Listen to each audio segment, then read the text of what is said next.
இந்த 2 AM theory அப்படிங்கிற ஒரு தியரி இருக்குது. இது என்ன பண்ணுது அப்படின்னா, சைபர் தாக்குதல் அளவுக்கு அதிகமாக அந்த டைமுக்கு அப்புறம் தான் நடக்கும் அப்படிங்கிற ஒரு விஷயம் இருக்குது.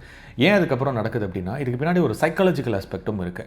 சர்க்காடியன் ரிதம் அப்படின்னு சொல்லுவாங்க. அது என்ன பண்ணுது அப்படின்னா, ஒன்றும் இல்லை. நீங்கள் காலையில் எழுந்திரிச்சோன்னா வேலைக்கு போகிறீங்க, நைட் ஆனால் தூங்குறீங்கல்ல, இது ஒரு ரொட்டீனாக ஃபாலோ பண்ணுறீங்கல்ல, இதை தான் பேஸ் பண்ணியிருக்கு. மெலோட்டனின் அப்படிங்கிற ஒரு விஷயம் வந்துட்டு அந்த டைமில் ப்ரொடியூஸ் ஆகும், நைட் டைமில் உங்களை தூங்க வைக்கிறதுக்காக. உங்களோட பிரெயின் 2 மணிக்கு அப்புறம் என்னதான் ஆக்டிவாக இருக்கிற மாதிரி உங்களுக்கு ஃபீல் ஆனாலும் அந்த டைமில் நீங்கள் டயர்டாக தான் இருப்பீங்க. அந்த டைமில் ப்ராப்பராக டெசிஷன் எடுக்க முடியாது உங்களால். அந்த டைமில் நீங்கள் தனிமையாக இருப்பீங்க, அமைதியாக இருக்கும். அந்த ஒரு சூழலில் அடல்ட் கண்டென்ட் அதிகமாக நீங்கள் பார்க்கறதுக்கான வாய்ப்புகளும் இருக்குது. ஏன்னா அந்த டைமில் ஏதோ ஒரு டோபமைன் தேட ஆரம்பிக்கும். சோஷியல் இன்ஜினியரிங் அப்படிங்கிற ஒரு கான்செப்ட் உள்ள வருது.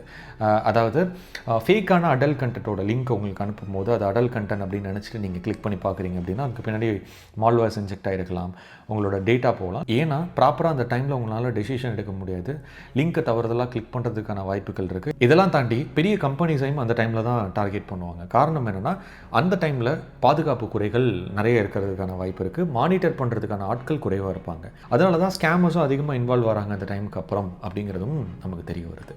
இந்த வீடியோவே நான் 2 மணிக்கு தான் பார்த்துட்டு இருக்கேன் அப்படின்னா கீழே கமெண்ட் பண்ணிட்டு போங்க. அதை தாண்டி சைபர் செக்யூரிட்டி பிகினர்ஸ்க்கான கோர்ஸ் வந்துட்டு ஸ்ட்ரக்சர் பண்ணியிருந்தேன். அடுத்த பேட்ச் வந்துட்டு 25லேருந்து 50 பேர் வரைக்கும் ஸ்டார்ட் பண்ணலாம் அப்படிங்கிற மாதிரி இருக்கேன். இன்ட்ரெஸ்ட் இருக்குன்னா ஸ்க்ரீனில் தெரியுற அந்த நம்பர் கால் பண்ணுங்கள். ஒரு பயோல லிங்க் இருக்குது, அதில் உங்களோட டீட்டெயில்ஸை கொடுத்து ஃபில் பண்ணிக்கோங்க.